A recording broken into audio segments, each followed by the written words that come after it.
Chapter 6 Vampires vs. Vandals and the Hooded Man. The Vampires and the Vandals' brutal war across Europe eventually ended in a triumph for the Vandals. Even though they were less powerful on average, the Vandals were ultimately able to work together more successfully, and with other species, which is what gave them the advantage. The vampires' more chaotic personalities didn't exactly endear them to other species, of even demons. By the start of the 12th century, the vampires had more or less been beaten throughout Europe, though the Vandals had not merely crushed their blood-sucking rivals, but had arguably conquered Europe itself. However, unlike the Romans, the Vandals ruled from behind the scenes. They did not want to follow the same mistake and make themselves a target for the oppressed. Furthermore, when working from behind the scenes, a leader or even a political system could be more easily replaced or scapegoated by the Vandals. Still, the vampires weren't completely defeated yet. In the 12th century, England would get not just one, but two vampires on the throne, Richard the Lionheart and his brother John. Richard was originally approached by a vampire leader who had managed to flee the Vandals in Europe with the Book of Castran. The bloodsucker concealed its own identity and claimed that the book could help Richard protect his people from the demonic threat of the Vandals. The young Richard was foolishly drawn in by the vampire's promises and his own ego. He didn't know what the Book of Castran was, to be fair, as virtually no one did back then, but he should have known at least that it contained demonic power. After becoming a vampire, Richard, who arrogantly assumed that he could control any potentially dark supernatural force, instead was overcome with bloodlust to such an extent he killed his own father. The history books later rewrote this as Richard's father dying from an ulcer, but those of us who know better know why blood was dripping from his mouth. Richard vowed to make amends. He was not driven by guilt, however, as such emotion is alien to most vampires. Instead, it was his own ego, refusing to believe that a righteous, proud man such as he had been corrupted beyond hope by a demonic force. Richard sought to prove that he could still be a man of God, to the point that he took part in the Crusades to try and purge his soul.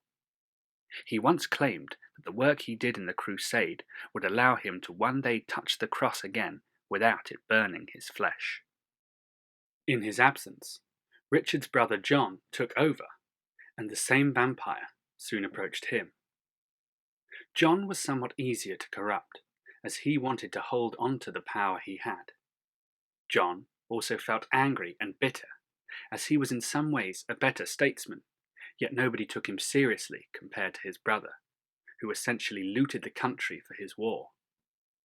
John not only hoped to hold on to his throne as a vampire, but potentially ruled forever. Such were his delusions. Sadly, however, any even remotely positive qualities John had as a ruler were naturally purged as soon as the Book of Castran changed him. Just as the vampire wanted, John spread the curse of vampirism throughout England like never before in just a few years. Vampires were placed into positions of authority and literally bled the smaller towns and villages in more ways than one. Many of their citizens were rounded up to feed the vampires, or be hunted for sport, or tortured to satisfy the vampire's sick desires. Others were used as slave labour to build new magical weapons to use in the war against the Vandals, or as test subjects. Only the richest who were able to pay the vampires were spared, though some noblemen and even some corrupt abbots who had no problem serving the vampires were given elite positions without too much expense to themselves, as their influence could prove useful. The vampires used the money they taxed from the people, not just for their own hedonism, but to buy weapons and gain allies throughout Europe to hold the Vandals off from their shores, and eventually strike back at them and claim Europe. John's two main accomplices during this time were the vampire Robert Vasey and the werewolf Guy Rathbone, later given the title of Sir Guy of Gisborne. Robert Vasey had come from a poor background. His town had been unable to pay the vampires and were forced to flee into the woods as a result. Knowing they couldn't flee for long, Robert sold the survivors of his town out, including his own wife and son, both of whom he had often physically and mentally abused in frustration for his own failures. Robert, however, didn't just sell them out in exchange for his own life. It was also to become a vampire. Robert had always been ambitious and hoped to rise through the ranks, not caring one bit about damning his soul. To be fair, he didn't have much of a soul anyway, it would seem, or at least he never seemed to let it bother him. The vampires turned Vasey simply because of his slimy nature, feeling that he would make an effective member of their kind. The darkest, most twisted and bitter humans always made the most notorious vampires. Within 2 years of becoming a vampire, Vasey rose through the ranks to become the Sheriff of Nottingham. Whilst John was in charge, the sheriff was the one to organise most of the plans for running England and taxing villages, as well as rounding up which of the poorest villagers to feed the vampires, be tortured for amusement, or hunted for sport, etc. Whilst John was far more insane, hedonistic, and unpredictable, the sheriff, who remained completely fixated on power and was far more petty and vindictive, proved to be even more ruthless and cruel in dealing with the smaller villages. Prince John and his twisted regime of bloodsuckers, though ruling for 5 years, were opposed and ultimately brought down by the sorcerer Herne the Hunter and his protégé Robin Hood.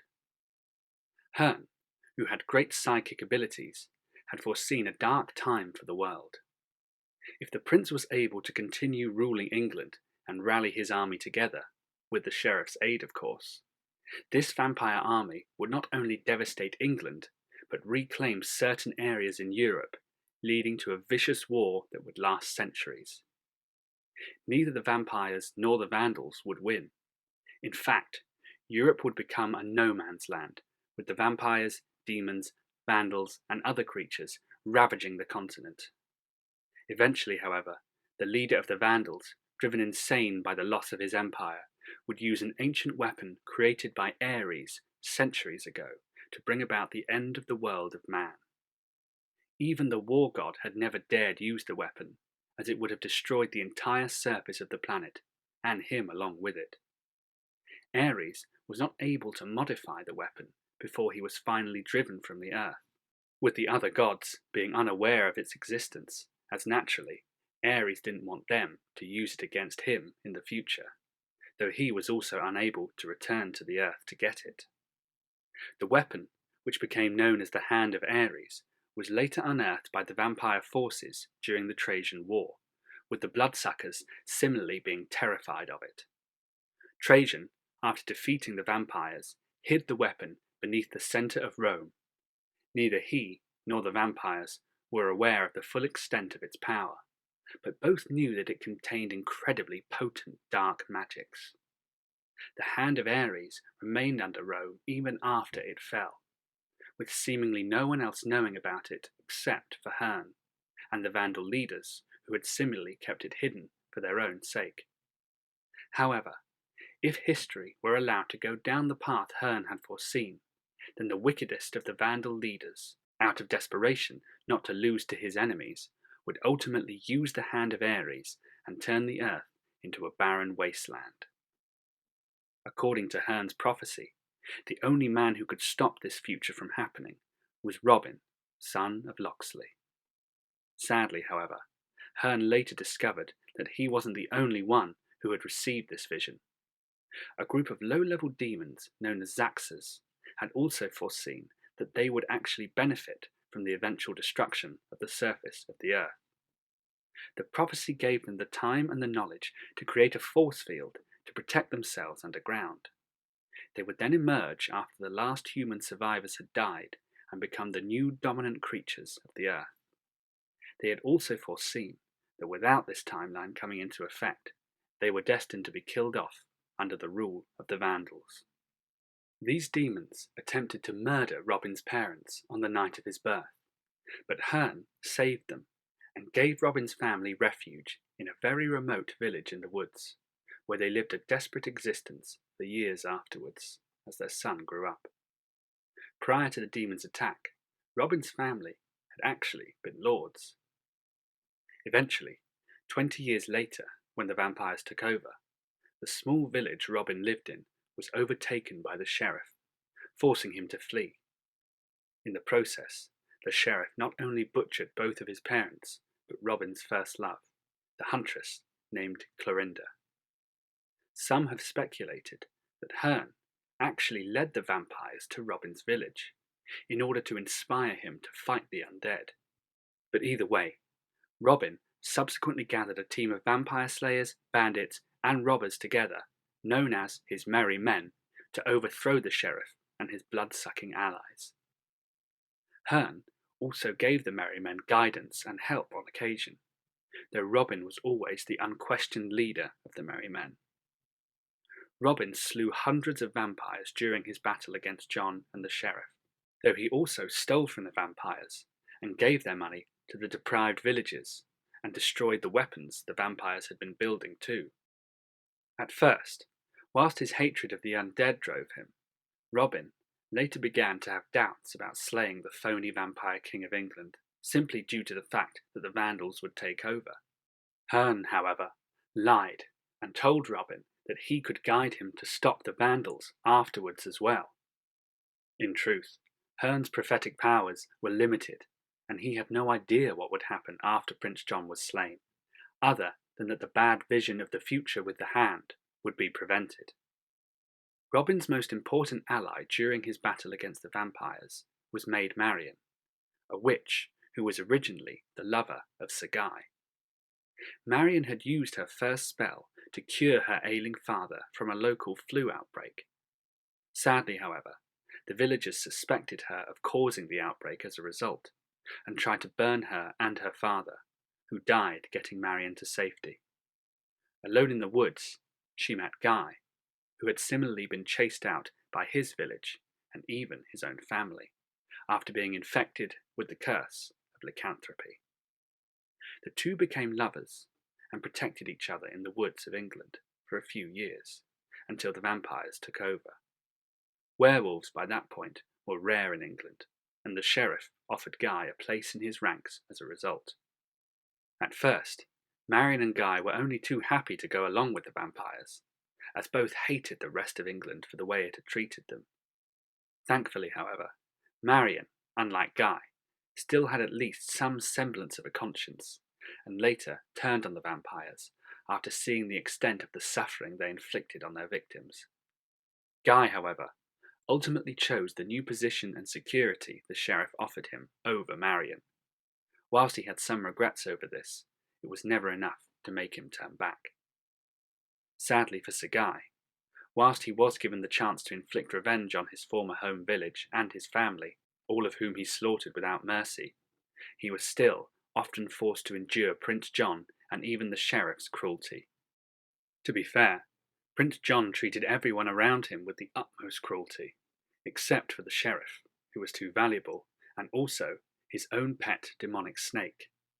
Even then, however, as John fell deeper and deeper into madness, some of his servants did observe him sometimes attacking the snake, claiming that it was talking to and even mocking him for being a coward. Marian, meanwhile, soon found Robin and his merry men, and her knowledge of the black arts proved most useful to Robin's team. Whilst Marian was not exactly the most skilled witch, she had managed, just before fleeing, to steal several of the sheriff's most prized books on the black arts, which proved to be one of the merry men's most useful weapons. Another member of Robin's merry men was Friar Tuck, an expert on the occult, who helped translate much of the magic in the book, though Marian was always the one who performed it. Having been the last friar from a group who had devoted themselves to hunting vampires, Tuck had been on the sheriff's most wanted list even before joining Robin. Still, whilst the book may have been Robin's most powerful weapon, his most common and trademark weapons were his bow and arrows.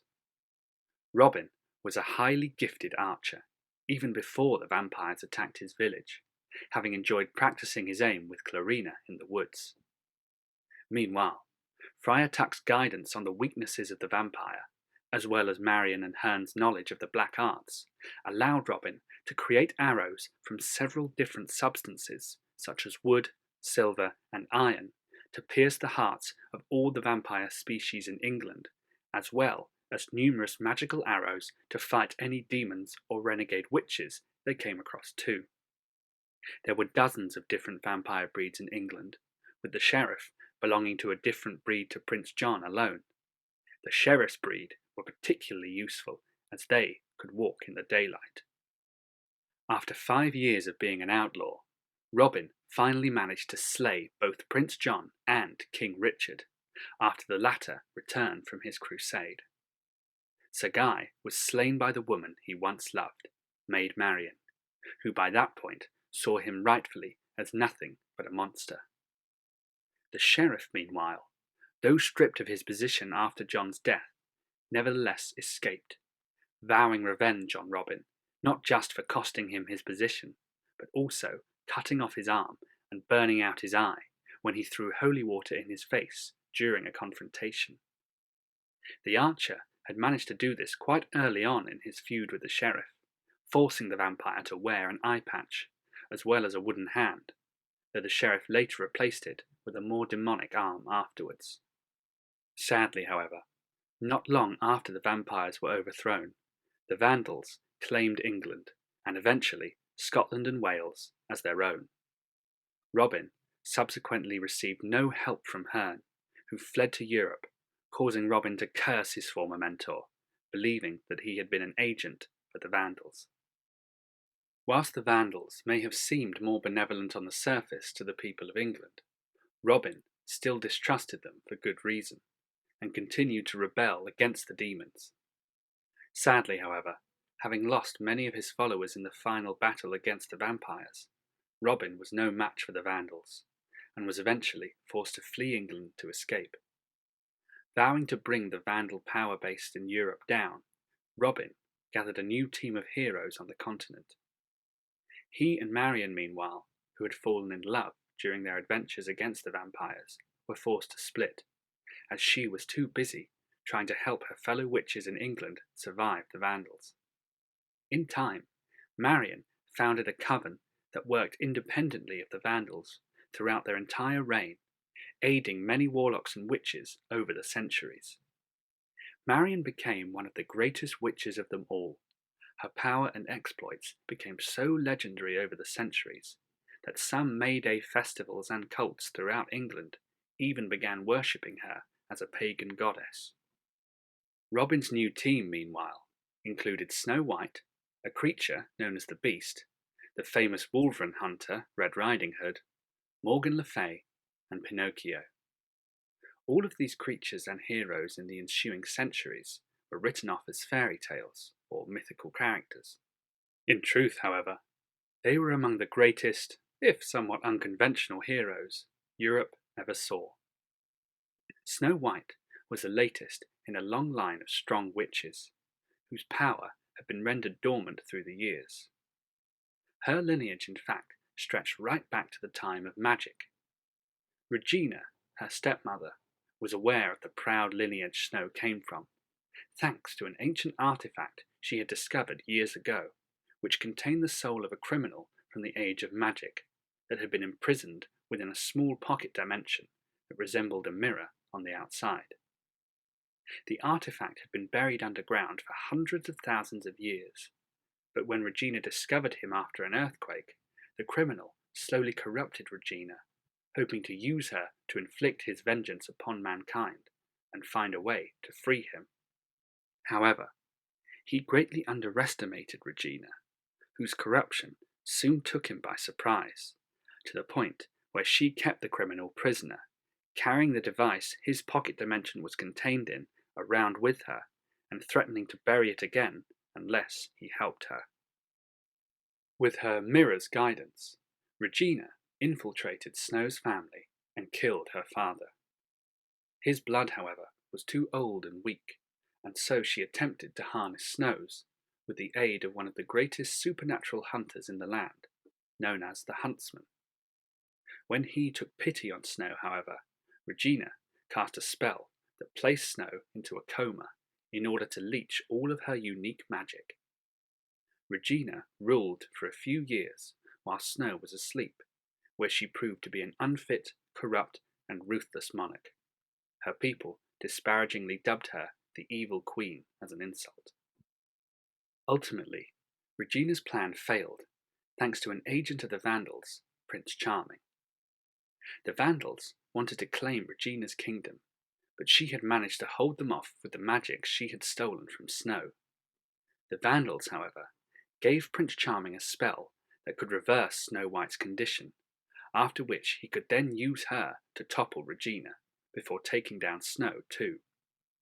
At first, Prince Charming agreed to help, simply because his own kingdom had been overrun by the Vandals.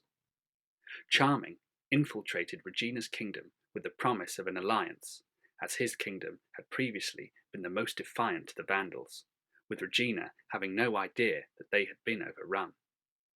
Unfortunately for the Vandals, however, whilst Charming's deception was successful against Regina, he soon found himself falling in love with Snow for real.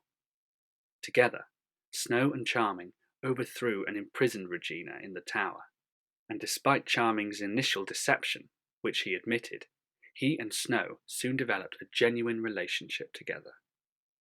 Snow and Charming, as well as ironically the huntsman that Regina had initially hired to kill Snow, subsequently all worked together to try and help both their kingdoms. Sadly, however, after a few years, the Vandals ultimately overthrew both of them. Charming and the huntsman were killed in the final battle defending Snow's castle, while Snow was forced to work with her wicked former stepmother in order to escape. Both were then forced to go on the run from the Vandals, whilst continuing their bitter feud. Snow, sadly, despite her best efforts, had not been able to master the magics inside of her as well as Regina had. Though over time she did become a very powerful witch, it was sadly too late to save her kingdom. The Beast, meanwhile, as he was known, was once a handsome young prince, but at the age of just 22, he and his brother were attacked by a wolverine on a hunt. Their parents did all they could to try and find a cure, and whilst they were obviously unsuccessful, the magics and resources the brother's parents had access to, whilst not preventing the change physically at all, allowed both to retain their personalities after becoming wolverines to some extent.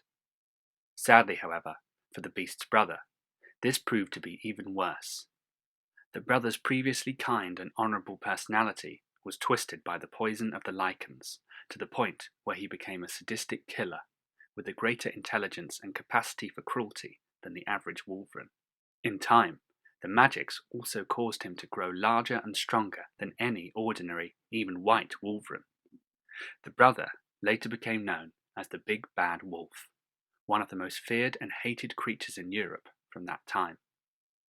The older brother, who was known simply as the Beast after his transformation, meanwhile, initially shut himself off, the more he felt the poison of lycanthropy affecting him. However, he was later, ironically, given the courage to fight it by a kind-hearted young woman named Belle, who he had initially only taken on as a servant after saving her family from the Vandals. After Belle's death, the Beast was inspired to continue to fight his nature and the supernatural all over Europe, becoming a hero in his own right. Red Riding Hood, meanwhile, ironically, was inspired to hunt both wolverines and the supernatural after the Big Bad Wolf hunted and killed her grandmother. She and the Beast clashed, as even after all this time, he still wanted to try and help his brother control the demon within. Still, at the very least, they had a common enemy with the Vandals. Morgan Le Fay was from an attempt to build a magical kingdom after the fall of Rome that was known as Camelot. It had been built by one of the last dragons on Earth that had returned after the others had fled, believing that he could still guide humanity. The dragon in question, named Kilgara, hoped that Camelot could take over from Rome as the new major power in Europe. Sadly, however, it collapsed due to Morgan Le Fay's own son, Mordred, As much as Morgan Le Fay loved her son, Mordred did not care much for her, and fell under the influence of the malevolent Queen Mab instead. Mab originated from the magical realm and was an old enemy of Kilgara. The two had first met when the dragon left the earth and travelled to her realm. At first, the two were allies with Kilgara, even helping Mab overthrow the previous cruel fairy queen of her world. However, the two became the bitterest enemies when Mab started to drain the life essence of entire worlds in the natural realm to postpone her own planet's death, as the previous fairy queen, just before being overthrown, had cursed Mab's planet to a slow lingering death purely out of spite for Mab. When Kilgara found out what Mab had done, she was unapologetic, believing that no natural world mattered as much as a magical world, as magical planets could still potentially exist forever, whilst natural worlds and creatures all die eventually. Kilgara stopped Mab's plan, which sadly led to the death of her world and people. Kilgara wanted to find an alternative way to save them with Mab, but as she did not want to even talk about it out of fear that no solution could be found, and with potentially hundreds of natural worlds about to die, Kilgara had no choice, and Mab vowed she would make Kilgara suffer. After he left the magical realm via a portal which manifested itself in a large lake just outside where Camelot was later to be built, Mab followed the dragon there, unknown at first to him, and worked against Kilgara's attempts to build a perfect magical society on Earth, at one point nearly luring Kilgara's protege, Merlin, away from him, which finally alerted Kilgara to his nemesis's presence. Mordred, however, unlike Merlin, fell under Mab's influence, and proved to be the key in Mab tearing down Kilgara's perfect civilization. Sadly, however, Morgan Le Fay also played a huge part in Camelot's downfall, as she released her son after his treachery was exposed to Kilgara, and he was sentenced to death. In spite of what Mordred had done, his mother still loved him, and Mordred's escape allowed him to put the final part of Mab's plan into action, which destroyed Camelot from within. Kilgara's greatest wizard and protege that he loved like a son, Merlin, met his end. The greatest loss, however, was arguably Camelot's greatest king, the magical warrior Arthur, whose body was sent to the world of Avalon within the magic realm afterwards, to possibly be revived. Morgan Le Fay was overcome with guilt, and vowed to make amends and personally hunt down her monster son. Sadly, while she did do many great things, both with Robin and on her own, Morgan Le Fay's name remained forever synonymous with treachery for what she had done to Camelot. Pinocchio, finally, was an attempt to transform an inanimate object into a living being, and whilst it seemingly worked when he was a child, as Pinocchio grew older, the magic began to fluctuate until he eventually became a strange magical creature with unique powers. Together, these heroes battled the vandals and many other monstrous creatures and sorcerers, including the Horned King, Maleficent, the demonic coachman, an old enemy of Pinocchio's, an invasion from giants through a beanstalk, in reality a portal to another realm, the gingerbread witch, and even Kilgara himself, who after the fall of Camelot had become bitter, hateful, and twisted. Kilgara had also taken on another ward, a young dragon named Aethusa, whose egg had been buried in a special chamber during the Dragon God War, and then abandoned. Numerous other dragon eggs existed within these chambers, as they were designed to serve as a backup for a decisive battle in case the dragons lost. The magic that was to revive them would also have aged them to fighting age right away. Thankfully, however, when Kilgara discovered it and Aethusa, he put a stop to that magic and allowed all of the baby dragons in there to grow at their own rate. This led to a brief explosion in the dragon population on Earth, with among the others that were unearthed including the savage renegade Vermithrax and the benevolent Draco. Whilst Kilgara raised Aethusa to despise humanity, Morgan Le Fay convinced the younger dragon there was another way, and it soon developed a special bond with the witch as a result. Kilgara was furious with Aethusa's betrayal at first, hating Morgan Le Fay perhaps more than anyone on Earth at that time, and cut off all contact with Aethusa. However, he later came out of his depression and was redeemed somewhat, ironically, after he was saved from the Vandals by both Morgan Le Fay and Aethusa. He was genuinely moved by their clemency and forgiveness, and even became something of an ally for Robin and his team afterwards. The dragon's faith in humanity was not completely restored, however.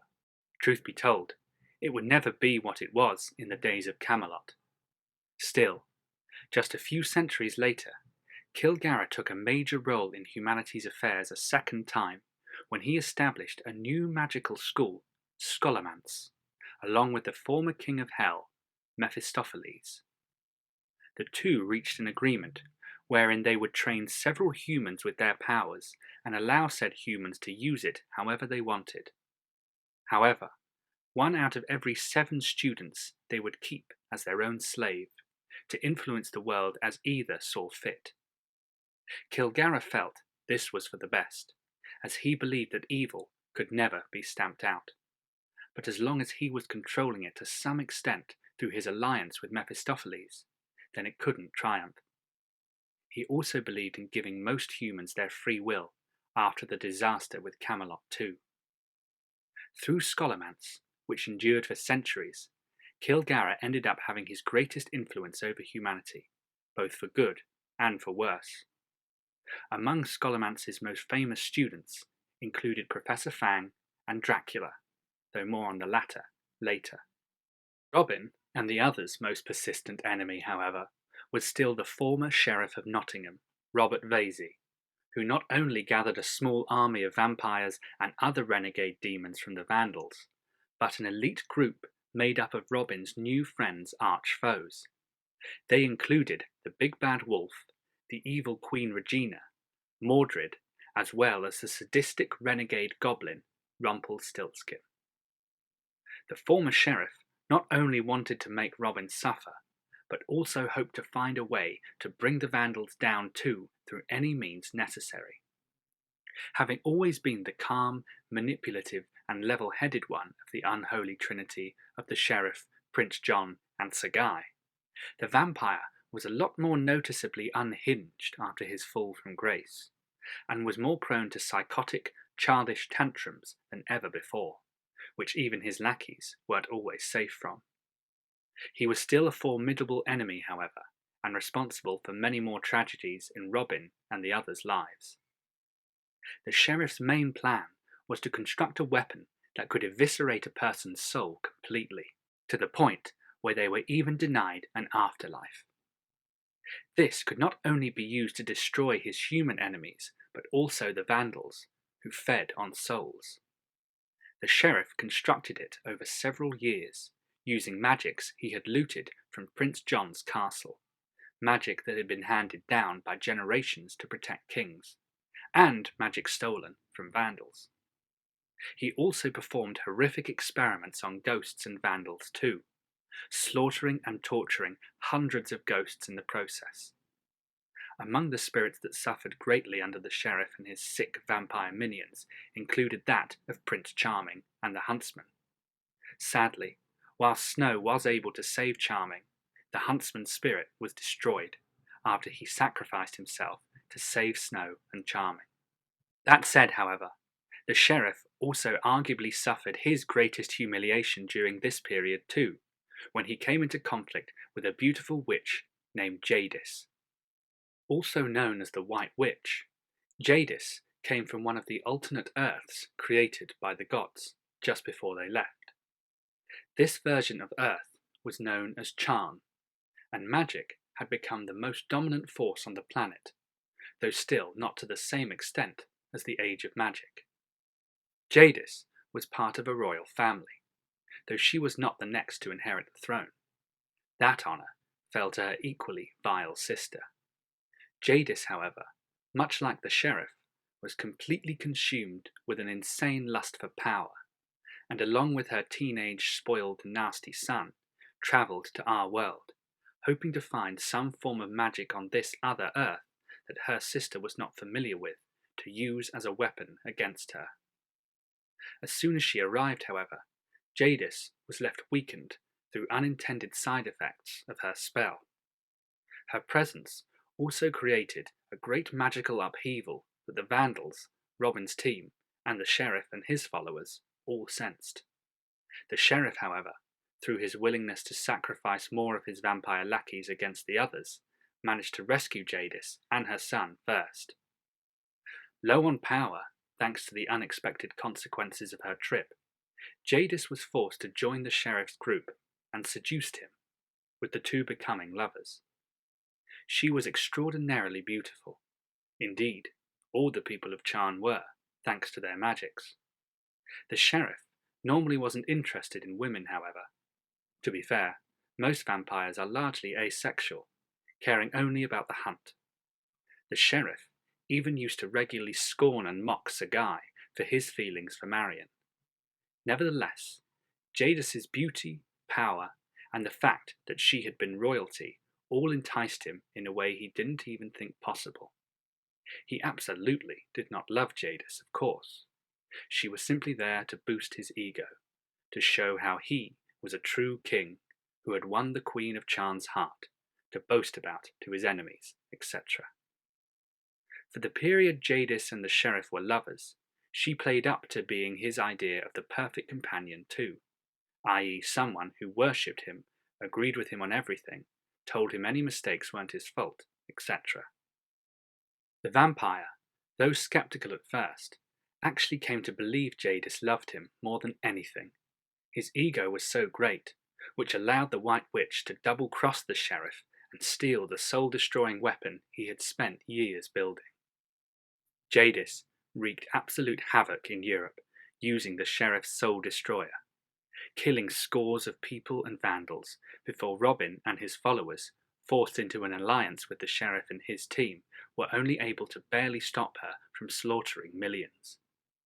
Jadis was killing so many simply so she could use their hollowed-out corpses afterwards to create an army of zombies to reclaim Charn, and from there other versions of Earth too. After learning of their existence, she wanted them all under her rule. Jadis had found a greater use for the weapon than even the sheriff.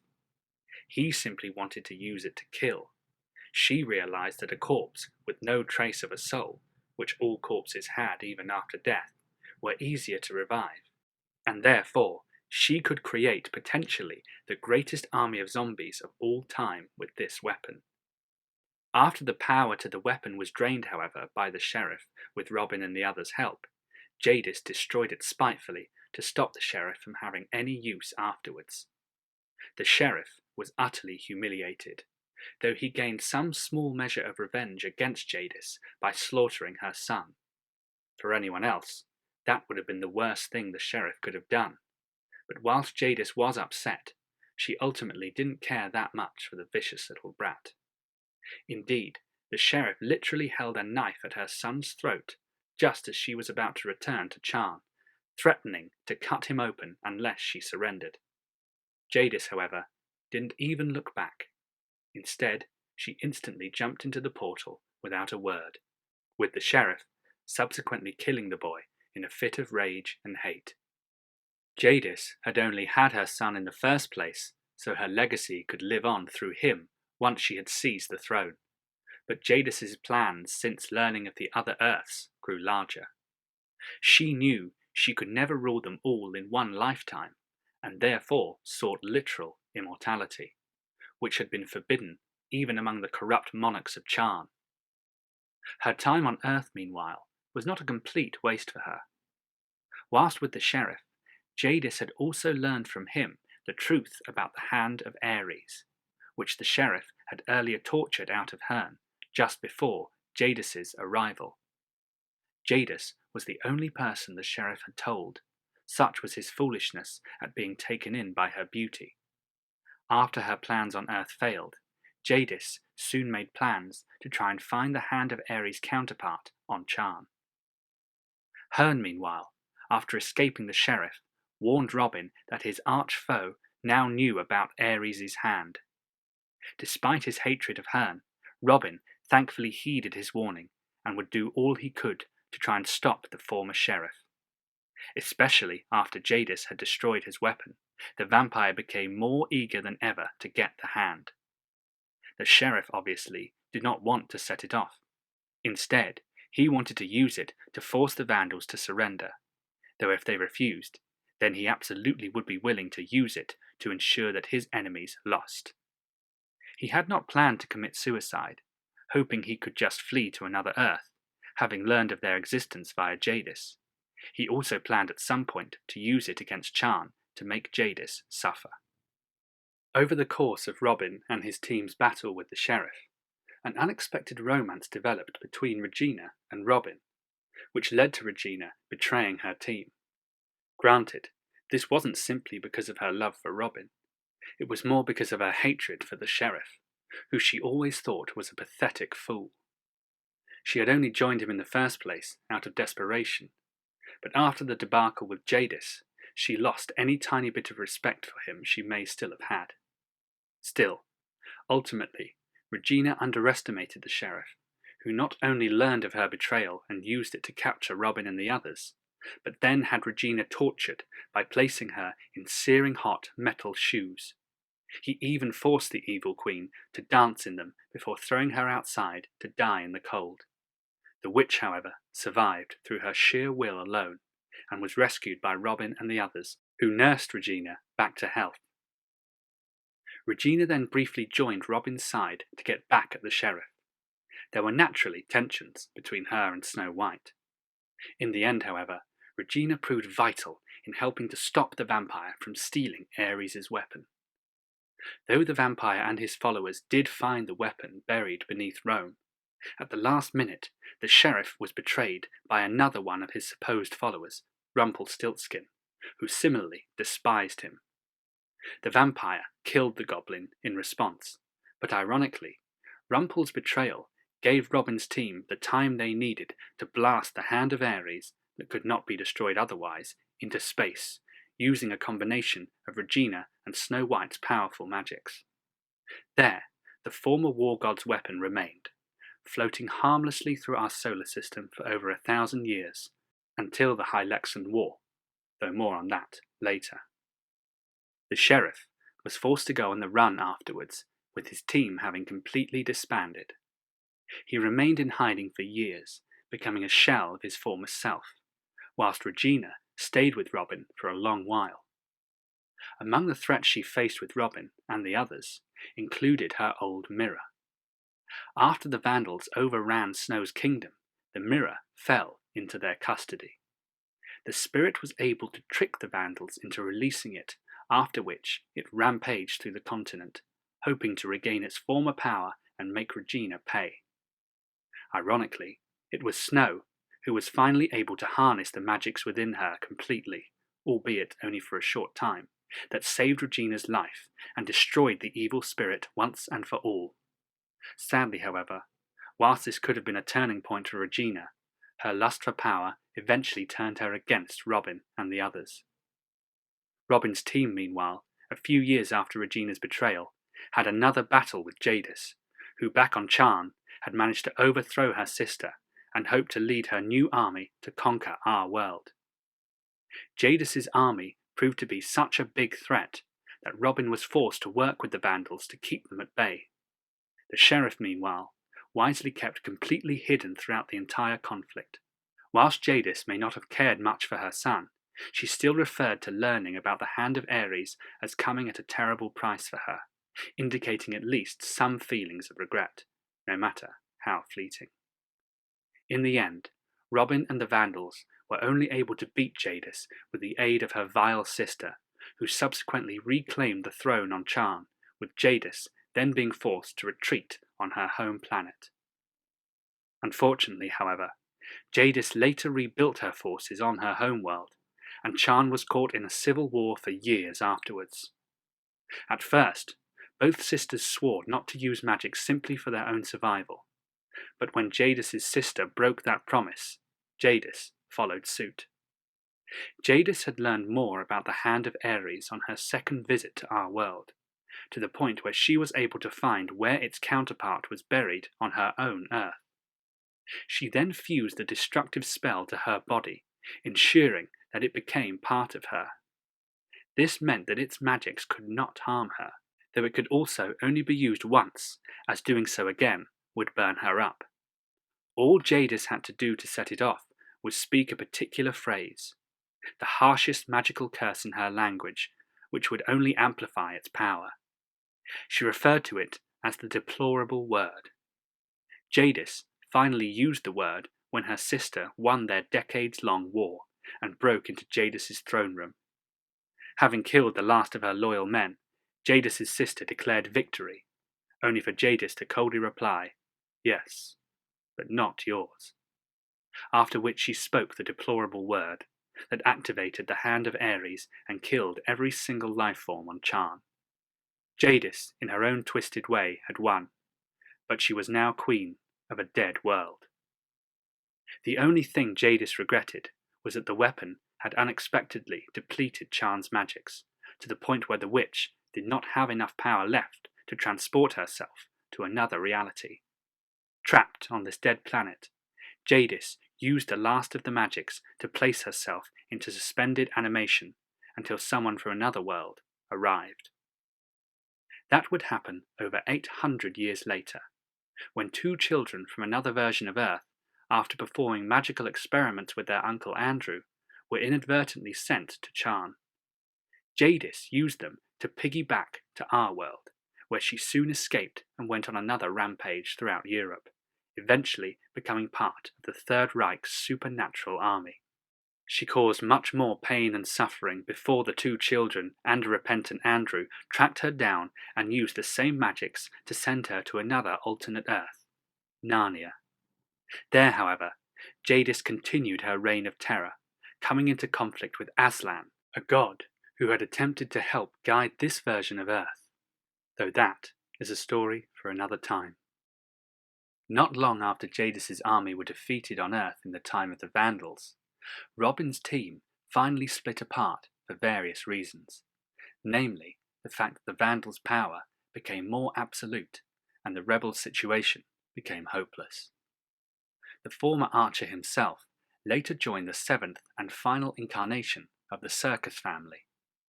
Ironically, his old enemy, Rumpelstiltskin, was also part of the family at this stage, having been resurrected after his death by one of his many protégés. The goblin enjoyed abducting children from wealthy families and raising them to be outlaw sorcerers for his own amusement, having made many children murder their own families as adults without the children even realizing it. Whilst the two clashed at first, to their surprise, as they shared many incredible adventures together that shocked even them, Robin and Rumpel soon found themselves developing a strong, albeit extremely grudging, respect for each other. After travelling through time and space for years, Robin finally returned to Earth in the 12th century, a little over a decade after he had first left England for Europe. There, tired of being on the run, he reunited with Maid Marian, whose coven gave Robin protection from the Vandals. The two soon resumed their relationship and were happy for a few decades. They even had a son named Roger.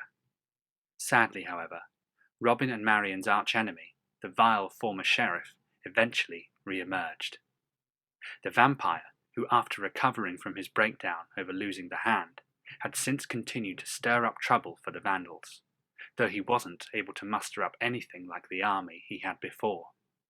He was shocked to learn that Robin was even still alive, with the archer having kept a low profile. The sheriff only found out thanks to an old enemy of Marian, a former member of her coven named Mortiana, who had been kicked out for abusing her magics. Mortiana had initially bonded with Marian due to having come from a similar background, with Mortiana having been kicked out of her village for similarly using magics to help her family. Mortiana, however, after learning from Marian, went too far in cursing the entire village to an eternal torment, with Marian renouncing Mortiana and believing her to be no better than Guy. Fittingly, Mortiana, in response, then sought out Guy's old ally, the Sheriff, to help make both their enemies pay. The Sheriff was also aided by a coven of demon worshippers who had come to view him, as well as the deceased Prince John, as heroes for liberating demonkind during their rule. Even if that wasn't quite what either did during their time, even demons, it seemed, needed comforting lies. Whilst Mortiana kept Robin and Marian distracted, the Sheriff, with the aid of his new followers, abducted Roger and used him to lure Robin into a trap. Tragically, along the way, the Sheriff sired Roger, and when Robin tracked down the Sheriff's new lair, the Archer's now vampiric son stabbed Robin through the stomach and left his father to slowly bleed out on the Sheriff's orders. The Sheriff then forced Robin to watch Mortiana torture Marian, who she had captured, promising to kill him slowly once Marian had died. With his last ounce of strength, however, Robin wounded his now vampiric son and finally killed the Sheriff with an arrow through the chest. This was no ordinary arrow, however. It had been infected with powerful magics during Robin's time on the continent and literally burned the Sheriff alive from the inside. Robin's actions also distracted Mortiana and gave Marian enough time to turn on and finally slay her former protege too, whilst their demonic son escaped. Unfortunately, as Marian had used the last of her power to defeat Mortiana, she was unable to heal Robin. It took hours for her power to recharge, which Robin didn't have, and they were too far away from her coven with no hope of contacting them. With no other options, Marian took Robin to the nearest priory, Kirkless Priory. Unfortunately, the prioress was one of the Sheriff's new followers. In fact, she was a vampire, and drained Robin of his blood. The Archer, however, managed to stake her just before he died. Most accounts state that he died at the priory, not long after, in Marian's arms. But some more romantic accounts state that he had enough strength to meet Marian in the forest, where he fired one last arrow, telling her to bury him where it landed. Given his weakened condition, however, this seems unlikely.